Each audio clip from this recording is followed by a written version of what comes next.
This is the Career Clinic Podcast, and I'm your host, Ronnie Dickerson Stewart. I'm always pleased as punch. I'll say the cheekiest, funniest things because they delight me, but it's true. I'm pleased as punch that you are in community with me today and for every time that you show up to be in the community of peer professionals who just want better career experiences and outcomes and more life work harmony, who believe that there needs to be a renegotiation and a better relationship with life and work. And I'm here as an advocate for all of those things and as a person to support you in the process of pursuing them. So today's episode is something that's been so deeply on my heart for a while as I consider my own experience in the corporate world, as well as the experience of a great deal of my clients who are encountering just some tricky situations in the context of work generally, the economy, the fear that is being inspired in the workplace because of layoffs and the recession and the relative lack of resources or the perspective of lack of resources. And they're experiencing some behaviors that maybe they've experienced earlier in their career that were lapsed once they matured, or they're experiencing some of these things for the first time. And those experiences are something that have just really stricken me. And let me tell you about them. I've been working with clients, I've been working with executives who encountered an extremely high degree of experiences and being at the table and being in community with other professionals who have been making decisions and making comments and just behaving in a way that lacks a great deal of integrity. And it's hard for me to even talk about it because I know the feeling of being in community with people who just didn't have integrity. And what do I mean by didn't have integrity, especially when we think about this in the world of work? When you're an executive, when you're a leader, on any given day, you have a suite of responsibilities that are attached to your work, they're attached to your people, they're attached to yourself, processes, resources, any number of things that allow you to be the orchestrator of the work being done.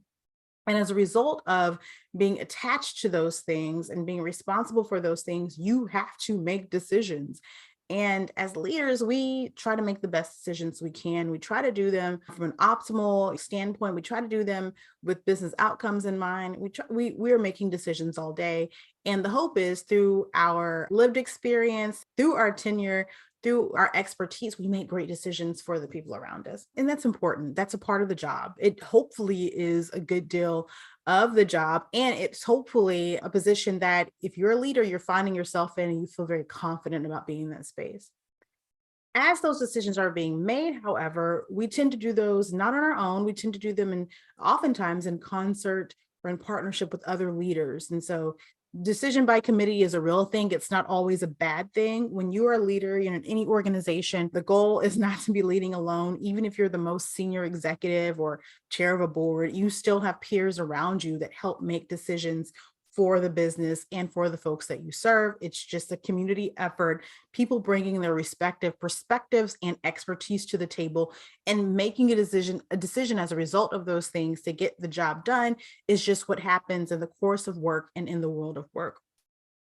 The executives that I work with, because of the types of decisions that are on the table for them, be it about layoffs, be it about financial or budgetary allocation, be it about resource management, be it about performance and people management, are in the context of a contracting economy, or I wouldn't even call it contracting, a dynamic economy where there's some folks who have made very specific decisions and other folks who are in wait and see mode. When you get to the table, when you're with your peers, of folks that you're meeting sometimes even at the executive level, when you perceive them as folks who have power, because they do, but they are still operating in some cases from a place of fear, from a place of lack, from a place of scarcity, from a place that puts them on edge in a decision where by then the outcomes of being in that room and the decisions may not always serve in the interest of the people that hopefully they hope to serve or be the most optimal. And not just the decisions themselves, how those decisions were come to aren't always done with the greatest level of integrity. Here's an example. I've been working with executives who in the course of layoffs were at a decision table. And when the decisions came to who gets laid off, who doesn't, when executives or these folks have asked for a more data-driven decision-making process that included components of data that related to identity, related to any number of things that the company had prioritized, and this is getting into the realm of diversity, equity, inclusion, advancement. I work with a lot of organizations on advancing their employees throughout the organization.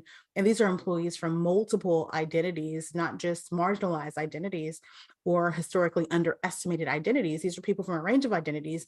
I work on getting them through an organization or allowing them to engage deeply in an organization and be the most productive as they're doing it. But anyhow, when these cuts and things are happening, companies who have committed to this work and their leaders are put at a table, and sometimes those metrics, points, data points related to continuing to support that commitment were not put on the table in the course of those decisions being made.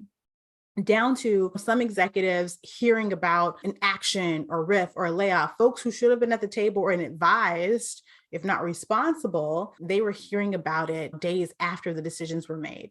And then being put in a position to have to deal with the fallout from talent about those decisions, being able to validate why those decisions were made, having to defend the decisions that they weren't even invited to take part in, or that their specific area of expertise wasn't tapped to help provide texture and context and help make the decision. Wow. As a human, the idea of being left out is just a complete, like, no one likes to be left out. I don't like to be left out. Sometimes I like to be left out and left alone because that's just rest. But when it comes to decision making and those important decision making moments, when we're an expert, when we are doing our work, when we're delivering and showing up for people, or we know that we're going to have to respond to the impact of a decision, we do not want to be left out. And in fact, it's less of a want. We need to be included in those decisions as a function of our job. And when we're not, it says something, we're questioning things. We're questioning the process that happened, we're questioning the people, and we're questioning perspective, process. Who was selected and who made the decision for who gets in the room to make the decision, and who also made the decision for what data points are most important, right? The people, who are the folks that specifically decide how to orchestrate all of this, the process, what happened, what was the breakdown, right? In the system that disincluded a perspective or having a perspective included, but didn't listen to them. I've seen that too, that people are being invited to the table and their seat is suggested. It's not actually a firm seat. And these individuals' voices aren't necessarily being utilized. If anything, they're being brought to the table as a gesture or a posturing of some sort that says, yeah, we gave you a seat. And then that was it. It was never, I'll give you power. So this episode is about integrity. And this is heavy on my heart. And if it's coming out in a way that feels like I'm processing, it's because my passion is shining through my script. And my passion is this: I am passionate about people being in places that respect their magic and expect their magic. So the respect is, we have a business exchange, and the things that we are exchanging are mutual and understood, and I will utilize you and you will reap the benefits for that exchange. It's transparent. Expecting the magic is, by nature of putting you in this seat, in this posture, I expect you to be able to show up and that you would add value.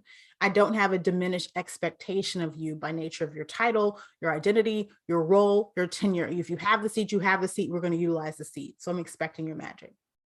My thing to leave you with, if you're in a situation where any of these things or a range of other things that I didn't even talk about, because there's a laundry list of ways where integrity lacks in a workspace, especially as a leader, there's a laundry list, and we don't have enough time in this kind of container to dig into them. But how I sense integrity, if you all listen to episode number 2 of this podcast, back to episode number 2, it's called What Do You Require? And you all here in that episode, I talk about your hierarchy of needs, and your hierarchy of needs is your requirements. What do you require as a professional to show up and be your optimal and best self in your workspace? One of the things that I absolutely require to be my most optimal and best self in my workspace is a sense of, or a community that is hinged on integrity. And I always share this with people, when integrity is not necessarily a mission statement and check mark marks, things that I can read and say, okay, this place has integrity. It's an experience. And when I experience pockets of disintegrity or disintegrous behavior, I literally feel it. It's a physiological, it is a physical experience when integrity is off the table. And when I'm in a situation or at a table, a decision-making table where integrity is not on it, my posture completely changes. I'm in flight, not fear. I'm in freeze. I'm in all effort mode. I am in the red zone completely. If you all listen to this podcast, you know about the red zone and in the blue zone, which credit to Susan Britton from the academies for coining that framework. The red zone is when you are fighting, you are on the edge, you are not thinking with increased capacity, you're thinking with diminished capacity, and you're not making great decisions. That's what happens when I'm in a space when integrity is off the table. I become a mama llama. I become a protector of the folks or the thing that is being impacted by the lack of integrity. And even mama llamas, they spit and they kick. And I don't actually do that, but I am on defense. I'm not bringing my magic. I'm not showing up as my best possible self because I am on alert, because I see things happening. And I'm saying, if you do this to that person who's not even here, or this person that was here the last time, or that someone that you said that you cared about, or a statement that you made, you're going back on, or a commitment that you made, you're not following through on, I feel a way. I feel a way. And I feel not just a small way, I feel a big way, not about the moment, but about the institution. And I can't unfeel that. And I can give grace for that lack of integrity being corrected when people realize that the integrity is lacking. But I'm challenged in when some of those situations are called in. And with my clients who have experienced this, they are definitely the type of people who have integrity and they hold integrity in high regard. They wouldn't be my clients if they didn't, but they're the folks who are calling in some of these micro moments of lack of integrity and macro moments of lack of integrity, sometimes putting their own career currency on the line. And if this is happening for you, I just want you to know that you do not have to assume the seat at every table you're invited to, one. And if you're going to be in a system or an ecosystem that's going to continue to challenge your integrity, know that at every challenge, if that's an important thing for you, it is putting you in a posture not to be delivering your best self and best magic. And at the end of the day, you pulling back is only going to have an effect on you if you're in that posture and situation repeatedly. So why be in that situation? What can you do to remedy that situation or be out of it? And I feel that so deeply and greatly. I think it's hard to have that conversation about removing ourselves from situation in the context of environment, climate, economic situation. But the longer you stay in situations that aren't holding the same values for you, and you are serving in that situation, you're more so eroding yourself. And that has a longer term impact than deciding to leave ever could. So I'm leaving that with you. I hope it rests on your heart and your spirit, because it's absolutely resting on mine based on some trending I'm seeing, based on conversations I'm even having with people that I'm deciding just not to work with because they're approaching me in a way that is lacking integrity or allowing me to be party to, or wanting me to be party to something that lacks integrity based on a commitment they made or didn't make or need follow through on. And there are other folks who do those things and they are tracking, they are progress over perfection. I love it. But there are some folks who are like, clean this up for me. And I made a boo and I'm not going to acknowledge it, but I'm going to put you in, Ronnie, or insert other coach as a proximate band-aid to this without actually having a pull through and really supporting folks who are impacted, or a system that could use a little tweak and adjusting. And for that, I don't go for it. And I invite you to really reconsider your posture on that too. Okay. Thank you for the time we shared today and for all the times we get together in this space and community. I love it when we do. I want you to do a couple of things. If we're not already in community together on a regular basis, you need to join our Oh Hey Coach Insiders newsletter list. Every Monday, we send out a note. It's called the Oh Hey Monday note. It is just the best start to your week.